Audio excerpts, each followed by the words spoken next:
Ramapuram high school road. నా పేరు విజయ్. మా గ్రామం పేరు రామాపురం. నేను 10th క్లాస్ వరకు మా ఊరికి 5 కిలోమీటర్ల దూరంలో ఉన్న రామాపురం హై స్కూల్లోనే చదువుకున్నాను. మా ఊరిలో నా జీవితంలో జరిగిన ఒక భయంకరమైన సంఘటన గురించి మీ అందరికీ చెప్పాలనుకుంటున్నాను. ఆ సంవత్సరం 2018. నేను 10th క్లాస్ చదువుతున్న రోజులు అవి. నేను ప్రతిరోజులాగానే నా ఫ్రెండ్స్ అయిన శ్రీను మరియు సతీష్తో కలిసి ఉదయం 9 గంటలకు రామాపురంలో ఉన్న మా హై స్కూల్కి వెళ్ళిపోయాము. నేను మా ఇద్దరు ఫ్రెండ్స్ ఇప్పుడు కూడా స్కూల్లో లాస్ట్ బెంచ్లో కూర్చునే వాళ్ళము. కానీ మేము ప్రతి సబ్జెక్ట్లో కూడా మంచి మార్కు తెచ్చుకొని బెస్ట్ స్టూడెంట్స్గా ఉండేవాళ్ళము. కానీ ఒక హిందీ సబ్జెక్ట్లో మాత్రమే నేను మరియు నా ఫ్రెండ్స్కి ఎక్కువగా భయం ఉండేది. ఆ సబ్జెక్ట్లో మాకు పాస్ మార్కు కూడా దాసేవి కాదు. ఇక మా హిందీ టీచర్ పేరు సరళ. ప్రతిరోజులాగానే మేము హిందీ క్లాస్కి అటెండ్ అయ్యాము. ఆ రోజు హిందీ టీచర్ లెసన్ చెబుతున్నారు. కానీ ఆమె చెప్పిన లెసన్ ఒక్క ముక్క కూడా నాకు మరియు మా ఇద్దరు ఫ్రెండ్స్ కూడా ఏమీ అర్థం కావడం లేదు. ఇక మేము లాస్ట్ బెంచ్లో ఉండటం వల్ల మా హిందీ టీచర్ ఎక్కువగా గమనించేది కాదు. అందువలన మేము చేసేది ఏమీ లేక ఆమె లెసన్ చెబుతూ ఉన్నప్పుడు మేము మొబైల్తో గేమ్ ఆడుకుంటూ ఉన్నాము. ఆ సంఘటన చూసిన హిందీ టీచర్ మా దగ్గరకు వచ్చింది. ఇక మా చేతిలో ఉన్న మొబైల్స్ లాక్కొని మా ముగ్గురిని ప్రిన్సిపాల్ రూమ్కి తీసుకుని వెళ్ళింది. జరిగిన విషయం అంతా హిందీ టీచర్ ప్రిన్సిపాల్కి వివరించింది. దీంతో ప్రిన్సిపల్ మా ముగ్గురిని ఆ రోజంతా స్కూల్ గ్రౌండ్లో నిలబెట్టించాడు. మాకు అప్పటి వరకు ఉన్న బెస్ట్ స్టూడెంట్స్ అనే గౌరవం కూడా పోయింది. మా క్లాస్లో ఉన్న ప్రతి స్టూడెంట్స్ కూడా మమ్మల్ని చూస్తూ ఆ రోజంతా నవ్వుకున్నారు. అది చూసిన మేము ఆ రోజంతా చాలా బాధపడ్డాము. మేము చేసింది తప్పే కానీ ఇంత చిన్న తప్పుకి అంత పెద్ద శిక్ష పడిందని మా మనసులకు అనిపించింది. అక్కడి నుంచి మేము స్కూల్కి మొబైల్ తేవడం మానేశాము. హిందీ టీచర్ సరళ మేడం చాలా అందంగా ఉంటుంది. ఆమెకు పెళ్ళి కూడా అయ్యింది. కానీ ఆమె ఎన్సీసీ మాస్టర్ అయిన సూర్యారావుతో లవ్ అఫేర్ ఉండేదని స్కూల్లో ఒక పుకారు ఉండేది. ఆ రోజు ఆదివారం. హిందీ టీచర్ అలానే ఎన్సీసీ మాస్టర్ అయిన సూర్యారావు స్కూల్కి వచ్చారు. మా స్కూల్ వెనుక ఉన్న బాత్రూంలో వారు చేస్తున్నారు. ఆ రోజు ఆదివారం కావడంతో ఆ స్కూల్కి చెందిన కొందరు విద్యార్థులు ఆ స్కూల్ గ్రౌండ్లో క్రికెట్ ఆడుతున్నారు. ఆ సమయంలోనే వాళ్ళిద్దరూ చేస్తున్నప్పుడు గమనించిన విద్యార్థులు మొబైల్తో వీడియో తీసి నెట్లో అప్లోడ్ చేశారు. ఇక ఆ వీడియో బాగా వైరల్గా మారింది. మరుసటి రోజు సోమవారం ఆ వీడియో గురించి తెలియని హిందీ టీచర్ ప్రతిరోజులాగానే స్కూల్కి వచ్చి 10th క్లాస్ రూమ్లో క్లాస్ చెబుతుంది. ఆ వీడియో గంటకు వైరల్గా మారుతుంది. ఎంతగా వైరల్గా మారింది అంటే హిందీ టీచర్ భర్త వరకు ఆ వీడియో చేరేలా వైరల్ అయింది. ఆ వీడియో చూసిన హిందీ టీచర్ భర్త కోపంతో మా స్కూల్కి వచ్చి 10th క్లాస్ రూమ్లో క్లాస్ చెబుతున్న హిందీ టీచర్ని జుట్టు పట్టుకుని బయటకి ఈడ్చుకుంటూ కొట్టాడు. ఆమె ఇక కేకలు వేస్తుంది. ఆ విషయం తెలుసుకున్న ప్రిన్సిపల్ 10th క్లాస్ రూమ్కి వచ్చి జరిగిన విషయం తెలుసుకున్నాడు. ఇక దాంతో స్కూల్ మొత్తం హిందీ టీచర్ వైపు చాలా వెటకారంగా చూస్తున్నారు. ఆ విషయం తెలిసిన ఎన్సీసీ మాస్టర్ సూర్యారావు స్కూల్ వెనక వైపు ఉన్న గోడని దూకి పారిపోయాడు. అంతా విషయం జరగడంతో మీడియా మరియు పోలీస్ వారు స్కూల్కి రావడం జరిగింది. చేసేది ఏమీ లేక ప్రిన్సిపల్ స్కూల్కి హాఫ్ లీవ్ ఇవ్వడం జరిగింది. విద్యార్థులందరూ వెళ్ళిపోవడంతో స్కూల్ మొత్తం ఖాళీ అయింది. స్కూల్ అటెండర్ వెంకటేష్ స్కూల్ డోర్లు మొత్తం వేసే అతను కూడా ఇంటికి వెళ్ళిపోయాడు. కానీ స్కూల్ మాత్రం ఒకరు ఉన్నారు. ఆమె ఎవరు అంటే హిందీ టీచర్ అయిన సరళ మేడం. ఆమె 10th క్లాస్ రూమ్లోనే ఉండి ఏడుస్తుంది. తన భర్త కూడా ఆమెను వదిలేశాడు. స్కూల్ మొత్తానికి తన ముఖాన్ని రేపటి నుంచి ఎలా చూపించాలి, జాబ్ కూడా పోయే పరిస్థితిలో ఆమె ఉంది. ఇలాంటి గందరగోళంలో ఆమెకు ఏమీ తోచలేక ఒకదాయే ఆమెకు ఒకే మార్గంగా అనిపించింది. ఆ 10th క్లాస్ రూమ్లో ఉన్న ఒక ఫ్యాన్కి ఆమె చీర కొంగును కట్టి వేసుకుంది. మరుసటి రోజు స్కూల్ అటెండర్ అయిన వెంకటేష్ ప్రతిరోజులాగానే స్కూల్ డోర్స్ను తెరుస్తున్నాడు. కానీ స్కూల్ విపరీతంగా కంపు వస్తుంది. అది గమనించిన స్కూల్ అటెండర్ వెంకటేష్ ప్రతి రూమ్ను వెతుకుతూ వెళ్తున్నాడు. ఇక 10th క్లాస్ రూమ్లో విపరీతంగా వాసన వస్తుంది. ఇక ఆ రూమ్ యొక్క డోర్ తెరిచాడు. వెంటనే అతనికి ఒక్కసారిగా గుండె ఆగిపోయినంత పని అయింది. ఆ హిందీ టీచర్ ఎలా ఉంది అంటే ఆమె నాలుక మొత్తం బయటకు వచ్చింది. భయంకర రూపంలో ఉన్న ఆమె శవాన్ని చూసిన స్కూల్ అటెండర్ వెంకటేష్ గట్టిగా కేకలు వేస్తూ స్కూల్ నుంచి బయటకు వచ్చేశాడు. ఆ జరిగిన విషయం అంతా స్కూల్ ప్రిన్సిపాల్కి చెప్పాడు. అలాంటి సంఘటన స్కూల్లో జరగడం వల్ల ఆ రోజు నుంచి స్కూల్ని మూసేశారు. ఏం జరిగిందో ఏమో తెలియదు కానీ స్కూల్ మూసివేసిన కొన్ని రోజులకే స్కూల్ అటెండర్ వెంకటేష్ కూడా దారుణమైన స్థితిలో చనిపోయాడు. అలాగే ఎన్సిసి మాస్టర్ అయిన సూర్యారావు కూడా తన ఇంట్లోనే చనిపోయాడు. దీని అంతటికీ ఆ హిందీ టీచర్ కారణమని మా ఊరంతా నమ్మేవారు. ఊర్లో ఉన్న ప్రజలు నమ్మే విధంగానే చాలా సంఘటనలు హై స్కూల్ రోడ్లో జరుగుతూనే ఉండేవి. హై స్కూల్ రోడ్లో 12 నుంచి 1 గంట మధ్యలో చాలా జరిగిన చాలామంది మరారు. అలా వారిలో నా స్నేహితులైన శ్రీను మరియు సతీష్ కూడా ఉన్నారు. వారి ఎలా ఉంది అంటే వారి కడుపులో వచ్చేస్తాయి.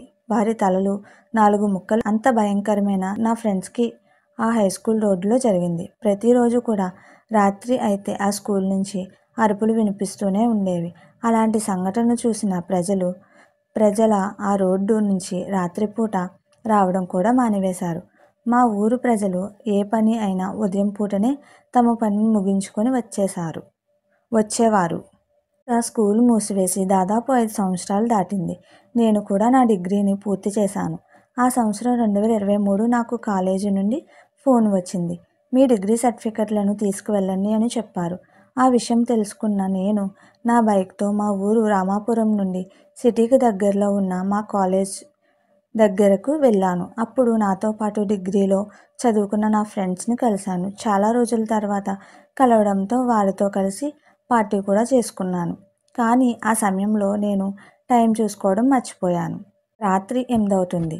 ఇక మా ఇంటి నుంచి ఫోన్ వచ్చింది. మా నాన్న ఇంకా ఎక్కడ ఉన్నావురా అని గట్టిగా ఫోన్లో అరుస్తూ ఉన్నాడు. అప్పటి వరకు నాకు రామాపురం హై స్కూల్ రోడ్ గురించి జ్ఞాపకమే లేదు. సిటీ నుంచి మా ఊరికి వెళ్ళాలి అంటే రామాపురం హై స్కూల్ రోడ్డునే దాటాల్సి ఉంటుంది. ఇక మా నాన్న ఫోన్ కాల్తో జ్ఞాపకం తెచ్చుకున్న నేను సిటీ నుంచి బయలుదేరాను. ఇక రామాపురం హై స్కూల్ రోడ్ వద్దకు వచ్చేసరికి విపరీతమైన గాలి వేస్తుంది. హై స్కూల్ గేట్ వద్దనే నా కంటిలో ధూళి పడటంతో నా బైక్ స్లిప్ అయి పడిపోయాను. నా చేతికి కూడా గాయం అయ్యి రక్తం వస్తుంది. నేను మెల్లగా బైక్ తీసి ఫాస్ట్ చేశాను కానీ బైక్ ఫాస్ట్ అవ్వడం లేదు. చాలా ప్రయత్నించాను కానీ బైక్ స్టార్ట్ అవ్వలేదు. ఇక విపరీతమైన గాలితో పాటు వర్షం కూడా స్టార్ట్ అయింది.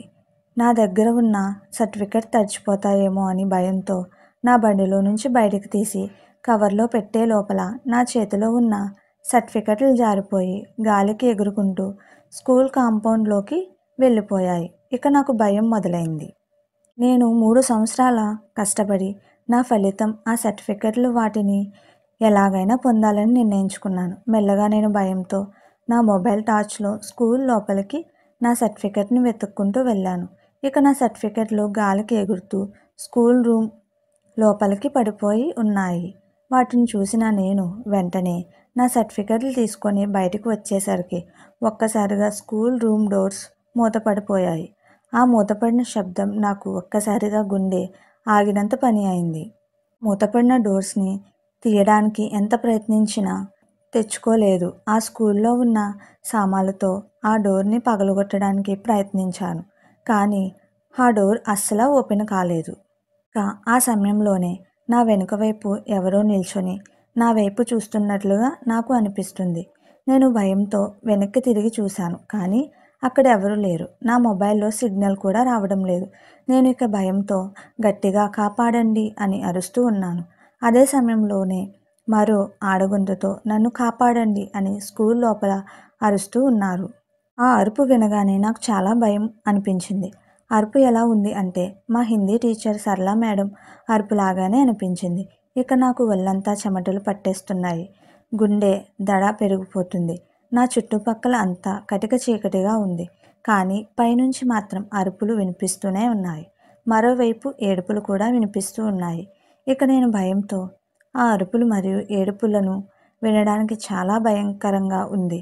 నేను భయంతో మెల్లగా ఆ అరుపులు ఎక్కడి నుంచి వస్తున్నాయని చూడడానికి స్కూల్ పైకి ఎక్కుతూ వెళ్ళాను. ఆ అరుపులు అన్నీ నేను చదివిన 10th క్లాస్ రూమ్ నుంచి వస్తూ ఉన్నాయి. నేను మెల్లగా 10th క్లాస్ రూమ్కి వచ్చేసరికి ఒక్కసారిగా ఎవరూ పట్టకుండా ఒక అమ్మాయి రూపంలో నా ముందుకు వస్తుంది. అది చూసిన నేను గట్టిగా కళ్ళు మూసుకున్నాను. మరలా తెరిచేసరికి అక్కడ ఎవ్వరూ లేరు. ఇక నేను భయంతో ఆ 10th క్లాస్ రూమ్ దగ్గరికి వెళ్ళాను. రూమ్ తెరిచాను కానీ అక్కడ ఎవ్వరూ లేరు. కానీ రూమ్ బోర్డు మీద ఆ హిందీ టీచర్ రాసిన డేట్ అప్పటికీ చెరిగిపోకుండా అలాగే ఉంది. ఆ రూమ్లో ఎవరూ లేరని నాకు అనిపించింది. దీంతో రూమ్ నుంచి బయటకు వచ్చేసరికి ఒక్కసారిగా నా పైన ఉన్న ఫ్యాన్ తిరగడం ప్రారంభమైంది. ఏమిటి అని నా తల పైకి ఎత్తి చూసేసరికి ఆ ఫ్యాన్ మీద హిందీ టీచర్ కూర్చొని నా వైపు చూస్తూ ఉంది. ఇక నాకు గుండెల్లో భయం మొదలైంది. ఆమె చూసిన వెంటనే నేను గట్టిగా అరుస్తూ ఉన్నాను. ఆ హిందీ టీచర్ కూడా నన్ను చూస్తూ అరుస్తూ నా పైకి దూకింది. ఆమెను అదుపు చేయలేకపోతున్నాను. నా పీక నొక్కుతుంది. నా గుండెల మీద కొడుతుంది. నేను మాత్రం కదలలేని పరిస్థితిలో ఉండిపోతున్నాను. ఆ భయంతో నేను మూత్ర విసర్జన కూడా చేసుకుంటున్నాను. ఇక మా నాన్న భూత వైద్యుడు కావడంతో నేను కూడా మా నాన్నతో కొన్ని మంత్రాలు నేర్చుకున్నాను. ఆమె నా గుండెలపై కూర్చున్న సమయంలో నాకు ఆ మంత్రాలు గుర్తుకు వచ్చి చదివాను. వెంటనే ఆ హిందీ టీచర్ నన్ను వదిలేసింది. నేను మాత్రం ఆ భయంతో గట్టిగా మంత్రాలు చదువుతూనే ఉన్నాను. ఆ మంత్రాలు విన్న ఆ హిందీ టీచర్ వెంటనే గట్టిగా చెవులు మూసుకుంటూ ఏడుస్తూ నా వైపుకు రావాలని అనుకుంటుంది. కానీ నేను ఇంకా గట్టిగా మంత్రాలు చదవడంతో హిందీ టీచర్ అక్కడి నుంచి వెళ్ళిపోయింది. ఇక నా చేయి నుంచి విపరీతంగా రక్తం కారుతుంది. నేను స్పృహ కోల్పోయే పరిస్థితికి వచ్చేస్తున్నాను. నేను మెల్లగా మంత్రాలు ఆపకుండా స్కూల్ నుంచి బయటకు వచ్చాను. ఆమె మాత్రం నా వెనుకనే వస్తూ ఉన్నట్టు నాకు అనిపిస్తూ ఉండేది. ఇక రూమ్ డోర్ బద్దలు కొట్టి బయటకు వచ్చేసాను. కానీ నాకు రక్తం పోవడంతో స్పృహ కోల్పోయాను. ఇక మరుసటి రోజు ఉదయం ఆ దారిన వెళ్ళిన మా ఊరి ప్రజలు నన్ను చూసి ఆసుపత్రిలో జాయిన్ చేశారు. ఇక మా అమ్మ నాన్న ఏడ్చుకుంటూ ఆసుపత్రికి వచ్చారు. ఇక నా ఆరోగ్యం మెల్లగా బాగుపడింది. నేను 10th క్లాస్లో చదివిన నా క్లాస్మేట్స్తో కలిసి మా క్లాస్లో మొత్తం 60 మంది ఉండేవాళ్ళం. కానీ ఆ హిందీ టీచర్ ప్రభావం మాత్రం నేను మరియు నా ఫ్రెండ్స్ అయిన శ్రీను మరియు సతీష్ పైన ఎక్కువగా ఎదుర్కొన్నాము. శ్రీను మరియు సతీష్ కూడా చేశారు. నేను మాత్రం బ్రతికాను. ఆ హిందీ టీచర్ మా పైన పగ పెంచుకొని మమ్మల్ని చంపుకోవడానికి గల ప్రధానమైన కారణం మేమే. ఆ రోజు తీసిన ఆ వీడియోనే ఆ ఎన్సీసీ మాస్టర్ మరియు హిందీ టీచర్ చేసిన వీడియో నేను మరియు మా ఇద్దరు ఫ్రెండ్స్ వీడియో తీసి నెట్లో అప్లోడ్ చేశాము. దాని కారణంగానే హిందీ మేడం చదివి ఈ విషయం నాకు మరియు మా ఇద్దరి ఫ్రెండ్స్కి మాత్రమే తెలుసు. మా ఇద్దరి ఫ్రెండ్స్ వాళ్ళు చదివారు. ఇక నాకు మాత్రమే ఆ విషయం రహస్యంగా ఉండిపోయింది. ఆ వీడియో తీసి నెట్లో అప్లోడ్ చేయడానికి గల ప్రధానమైన కారణం మేమే. ఆ రోజు పడిన బాధను ఆమె కూడా అనుభవించాలి అనే తీశాము. కానీ ఆ తెలిసి తెలియని వయసులో మేము చేసిన తప్పుకి చాలామంది బాధపడ్డారు. నేను బ్రతకడానికి గల ప్రధాన కారణం మా నాన్నగారి నుంచి నేను నేర్చుకున్న మంత్రాలే నన్ను కాపాడాయి. మీకు మా వీడియోస్ కనుక నచ్చినట్లయితే ఇలాంటి మరెన్నో విషయాలు తెలుసుకోవాలనుకుంటే డూ సబ్స్క్రైబ్ టు సమాజం ముచ్చట్లు.